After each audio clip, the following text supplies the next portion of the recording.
जय हिंद।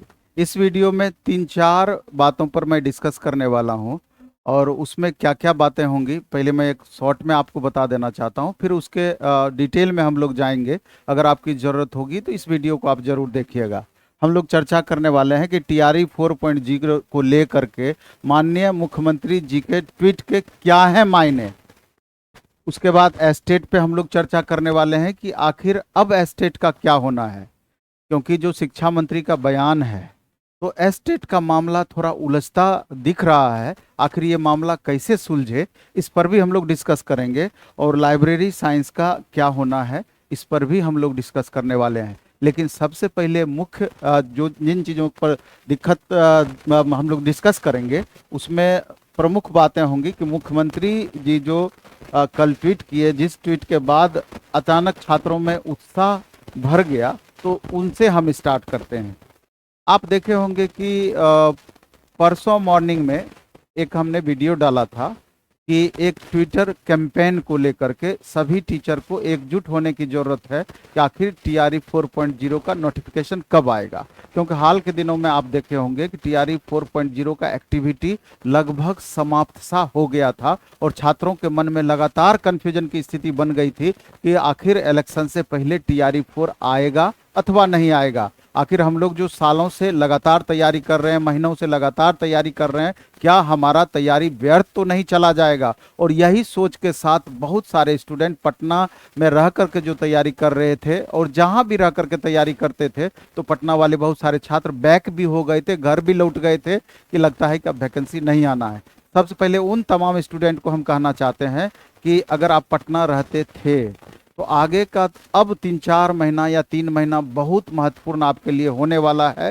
क्योंकि होता क्या है कि आप जब एक बार पढ़ाई अच्छे से कर लेते हैं, एक लेवल तक पहुंच जाते हैं, अगर उसके बाद अचानक आप रिवीजन छोड़ दीजिएगा, अचानक आपकी पढ़ाई बाधित हो जाएगी या किसी भी कारण से पढ़ाई अगर आपकी बाधित होते रहती है या डिस्टरबेंस होते रहता है, तो एक तरीके से बैक गियर सा लग जाता है और आपका परफॉर्मेंस प्रभावित होता है। क्योंकि पटना में रहते थे तो आपको एक बच्चों का कंपेरेटिवली माहौल मिलता था कि दूसरे बच्चों की तुलना में हमारा परफॉर्मेंस क्या है।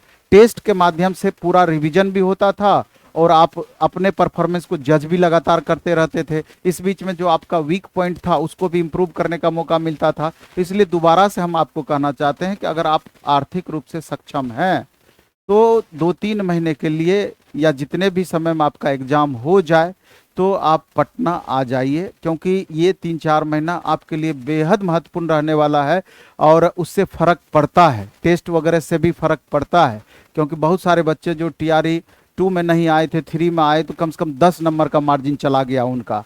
तो एक एक मार्क्स का क्या महत्व है, आप टीआरई 3 को देखिए। 2200 ऐसे स्टूडेंट हैं कि सेम मार्क्स पे उनका सिलेक्शन नहीं हो पाया है। उतने ही मार्क्स पे बच्चे टीचर बने हैं, उतने मार्क्स पे बच्चे अभी रोड पर स्ट्रगल कर रहे हैं सप्लीमेंट्री रिजल्ट को लेकर के। तो वो स्थिति नहीं होनी चाहिए। तो इसलिए करके अगर आप आर्थिक रूप से सक्षम हैं तो पटना आइए और 3-4 महीना जम करके लगिए। टेस्ट के माध्यम से, रिवीजन के माध्यम से, एनसीईआरटी का एक सीरीज भी स्टार्ट होने वाला है स्पेशल, कि एक तरफ आपका एनसीईआरटी का 6 to 10 का पेज लगा हुआ रहेगा, दूसरे तरफ उसका निचोड़ एक्सपर्ट टीचर उसके बारे में पूरा पॉइंट बार आपको डिटेल बताते चले जाएंगे। तो कम समय में रिवीजन के लिए उससे बेस्ट माध्यम कुछ है ही नहीं। तो एक ये प्रोसेस हो गया। बाकी तो ये सारा कुछ आपका प्लेटफॉर्म बाय नवीन कुमार सिंह जो अपना ऐप है उस पर भी जाता है मिनिमम कॉस्ट में। तो अगर आप सक्षम नहीं हैं तो घर बैठे सीरियसली इन चीज़ों को कीजिए। टेस्ट वगैरह भी उस ऐप पर है ही। एक दूसरा अपना ऐप है प्लेटफॉर्म ऑनलाइन टेस्ट ऐप, उस पर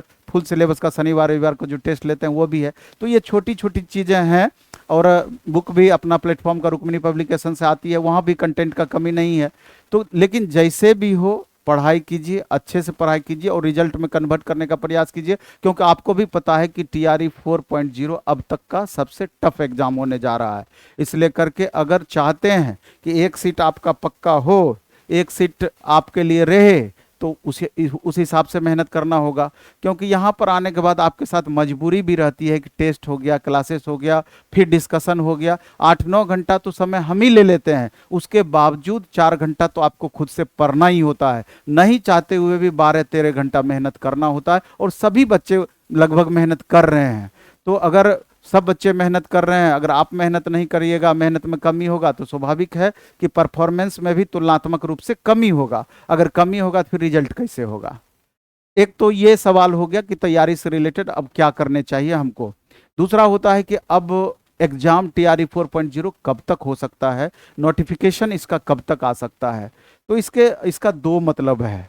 माननीय शिक्षा मंत्री का कल आप इंटरव्यू देखे होंगे, तो उनका कहना है कि जिस हिसाब से मुख्यमंत्री जी ने ये बताया कि टीआरई 4 के रिगार्डिंग जितने सीटें हैं उसका लेखा जोखा करके जितनी जल्दी होगा इसके प्रोसेस को पूरा किया जाए। महिलाओं को 35% आरक्षण की भी बातें उन्होंने दोहराई। तो सवाल यह है कि हालांकि शिक्षा मंत्री की बात करें तो इससे पहले भी कई तरह का अलग अलग उन्होंने स्टेटमेंट दे रखा है। तो दो बातें हो सकती है, सरकार है कुछ भी कर सकती है, इस मामले में तो हम लोग टिप्पणी ही नहीं कर सकते हैं। चाहेगी तो वो 1 महीना में एग्जाम ले लेगी, चाहेगी तो कुछ भी कर देगी। लेकिन दो बातें इसमें हो सकती है, या तो सितंबर से पहले नोटिफिकेशन निकाल करके सितंबर तक आचार संहिता से पहले कोशिश करे कि हम एग्जाम भी ले लें, इसको भी इग्नोर नहीं किया जा सकता है। लेकिन प्रैक्टिकली देखा जाए तो मे बी कि इलेक्शन से पहले ये नोटिफिकेशन देगी और दिसंबर तक एग्जाम लेगी। तो संभावनाओं की बातों पर हम नहीं चलेंगे, हम लोग यही टारगेट लेके चलेंगे कि सितंबर तक एग्जाम हो सकता है। अगर सितंबर तक बाय चांस एग्जाम नहीं हुआ तो 2 महीना अगर ज़्यादा ही समय हमको मिल गया, 3 महीना, तो उससे कोई लॉस नहीं है और तैयारी हमारा बेहतर हो जाएगा। लेकिन टारगेट अगर हम दिसंबर का लेके चलेंगे, उस हिसाब से हम पढ़ाई करेंगे, तो हो सकता है कि अगर सितंबर में एग्जाम हो जाए तो फिर खुद को हम ठगा हुआ महसूस करें, परफॉर्मेंस हमारा प्रभावित उससे हो। इसलिए मान करके चलना है कि हमको सितंबर में ही एग्जाम होना है, उस हिसाब से खुद को तैयार करना है। आप मेरी बात को समझ रहे होंगे। तो सिलेबस आपका बहुत बड़ा है, पढ़ना बहुत ज़्यादा है और समय बहुत कम है। आप देख रहे हैं कि 150 मार्क्स, अगर बीपीएससी टीआरई की बात करें तो 80 40 30 मार्क्स का लैंग्वेज आपका होता है, 22 मार्क्स का हिंदी, 8 मार्क्स का इंग्लिश, 9 नंबर लगभग लाना जरूरी है। लेकिन उसमें भी 2 बच्चों का जब इक्वल मार्क्स हो जाता है तो उस स्थिति में लैंग्वेज भी मायने रखता है कि लैंग्वेज में किसका परफॉर्मेंस बेहतर है। इसलिए किसी भी चीज़ में हम अपने तरफ से कमी नहीं करेंगे, परफॉर्मेंस ओवरऑल बेहतर करने का प्रयास करेंगे। वैसे ही 40 मार्क्स जनरली देखा गया है कि अपने सब्जेक्ट 80 मार्क्स में आप मेहनत करके बेहतर कर लेते हैं, लेकिन जो कॉमन पेपर है 40 मार्क्स का, जिनका भी परफॉर्मेंस यहाँ पर गड़बड़ हुआ है तो अपने सब्जेक्ट में बेहतर परफॉर्मेंस के बावजूद उसका मेरिट नहीं बना है। और 40 मार्क्स का जो कॉमन पेपर है इसका सिलेबस बहुत बड़ा है। तो इसलिए आपका मैथ हो, साइंस हो, मैथ एंड साइंस हो, या अन्य जो भी सब्जेक्ट है, हिस्ट्री हो, ज्योग्राफी हो, तो हर बच्चों को कुछ ना कुछ कॉमन पेपर में दिक्कत है। अगर कॉमन पेपर बहुत अच्छा है तो आपके लिए प्लस है, अगर अच्छा नहीं है तो उसको अच्छा करना है, नहीं तो फिर रिजल्ट में बाधा आपकी बनी हुई रह जाएगी। इन चीज़ों को देखना है। और दूसरा, भीड़ में आकर के जब टेस्ट देते हैं, भीड़ में आकर के जब प्रैक्टिस करते हैं, तो रियल एवेल्यूशन होता है कि 2000-3000 बच्चों के बीच हमारा परफॉर्मेंस क्या है। जब 2000-3000 बच्चों के बीच ही बहुत अच्छा परफॉर्मेंस नहीं है तो क्या उम्मीद करेंगे कि रिजल्ट हमारा जहां लाखों बच्चे बैठेंगे हो जाएगा? मेरे ख्याल से कतई नहीं। तो ये चीज़ें भी जरूरी है। तो ये तो इसके लिए बाद में हम एक स्पेशल वीडियो भी लाएंगे, क्योंकि अभी ये कंबाइंड वीडियो है। अब थोड़ा हमको एस्टेट पर भी चर्चा करना है, तो हम एस्टेट पर आते हैं कि एस्टेट का क्या, एस्टेट में अब आगे क्या होना है। अब दो बातें यहाँ पर एस्टेट में भी आती है। क्या टीआरई 4.0 से पहले एस्टेट हो पाएगा? टीआरई के बच्चे परेशान नहीं होंगे। आपने एस्टेट पहले से पास किया, आपने लगातार तैयारी करते आया है, इससे पहले भी आपने टीआरई 3 दिया होगा, 2 दिया होगा, 1 दिया होगा। लेकिन वैसे अभ्यर्थी के बारे में भी सोचना जरूरी है, क्योंकि हम तो सभी बच्चों के साथ होते हैं और सभी बच्चों से डेली रूबरू होते हैं। उनकी पीड़ा भी आप नहीं समझ सकते हैं। एस्टेट वालों का 22-24 हो या फिर 23-25 वाले छात्र हों, तो उनकी पीड़ा भी का भी आप अंदाजा नहीं लगा सकते, क्योंकि उनके मन में भी डाउट है कि अगर ये टीआरई 4.0 एक बार हमारे हाथ से निकल गया तो पता नहीं इलेक्शन के बाद दोबारा कब वैकेंसी आएगी, कितनी संख्या में वैकेंसी आएगी। इसलिए बेचैन होना स्वाभाविक है। इसलिए उस पर निगेटिव कमेंट आपका नहीं होना चाहिए। एस्टेट के अलावा दूसरे बच्चों का आप अपना कर्म करते रहिए, आपको मौका मिला है, वहाँ कहीं कोई दिक्कत नहीं है। लेकिन जो एस्टेट वाले छात्र हैं उनको अब गंभीरतापूर्वक ध्यान देने की ज़रूरत है कि अब हमारा क्या होना है। तो मेरे ख्याल से आप घर में बैठे बैठे यूट्यूब पर कमेंट करने से नहीं होगा, बल्कि अब समय आ गया है आपको डिजिटली प्रोटेस्ट में उतरना होगा, क्योंकि ये पात्रता परीक्षा है। सरकार को भी सोचना होगा कि आप इससे पहले भी 1 महीने में पूरा करके आपने दिखाया है, तो अगर पात्रता परीक्षा ले लेंगे तो उससे कोई आप जॉब तो डायरेक्ट दे नहीं रही हैं, उसमें कोई आपको हानि भी नहीं है। इन बच्चों को टीआरई 4.0 में बैठने का मौका मिल सकता है और मे भी कि इनका भविष्य एक बेहतर दिशा में बढ़ सकता है। तो हम लोग शनिवार अथवा रविवार एक डेडिकेटेड वीडियो हम अलग से उसका बनाने वाले हैं।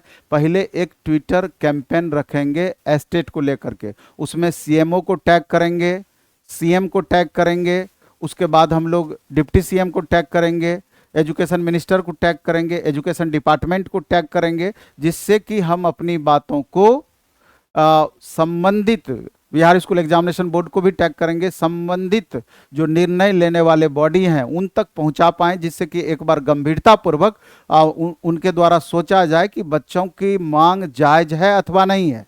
अगर उनको लगेगा कि जायज है, जो कि बिल्कुल जायज है, तो मैं भी इस बीच में कुछ करने का प्रयास करेंगे। और अगर डिजिटली प्रोटेस्ट की बातें नहीं सुनी जाती है, हालांकि डिजिटली प्रोटेस्ट का भी बहुत महत्व बढ़ गया, सभी डिजिटल भी जितना प्लेटफॉर्म है सब यूज करते हैं, तो अगर नहीं बात सुनी जाती है तो हम लोग फिजिकल मोड में भी कुछ न कुछ एक्टिविटी अपना बढ़ा सकते हैं अटेंशन के लिए, और बिल्कुल शांतिपूर्ण तरीके से।